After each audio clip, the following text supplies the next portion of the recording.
In business news, the Nigerian Midstream and Downstream Petroleum Regulatory Authority has reiterated its commitment to addressing and resolving critical regulatory challenges within the wholesale supply sector for natural gas and petroleum liquids. At a one-day stakeholder sensitization on requirements, opportunities, benefits, and values of wholesale gas and petrol liquid supply in Nigeria convened by the agency in Lagos, the gas producers rejected the role of collection agents for the 0.5% levy.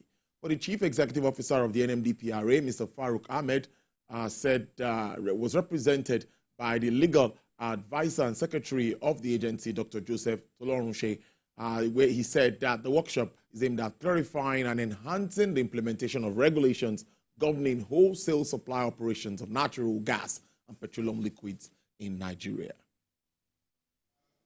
We know that the law was passed in 2021, and since then we've been trying to implement it.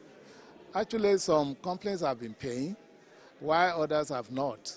So we're trying to explain to those who have not to see the reason why they should pay. And we're trying to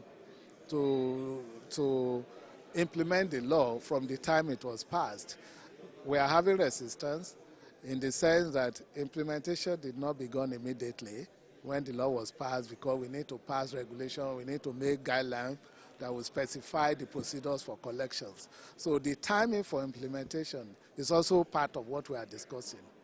Although the pushback is that we should not do it retroactively. We are saying this is the law. The law was made in 2021, and it ought to be applied around that time. Now, having started the meeting today, up to this moment, which is barely at about past 2 by my wristwatch, we've still not really got into a landing point. We're still having those same issues that we had.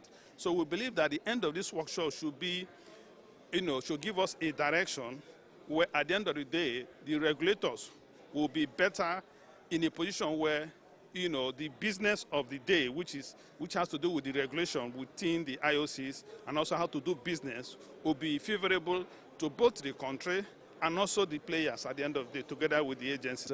It's a fantastic thing that the authorities are engaging on a very important subject. I mean, as expected, the different parties, we have different views, different interpretations, and I believe over time we'll be able to resolve these these areas of clarification as it regards to the implementation of the PIA through the regulations that are being issued. In the PIA, it doesn't stipulate who should make a collection, and so there needs to be some understanding between the authority and the industry as to how to resolve that. And I think the discussions are going on, and I'm sure there'll be a solution in time.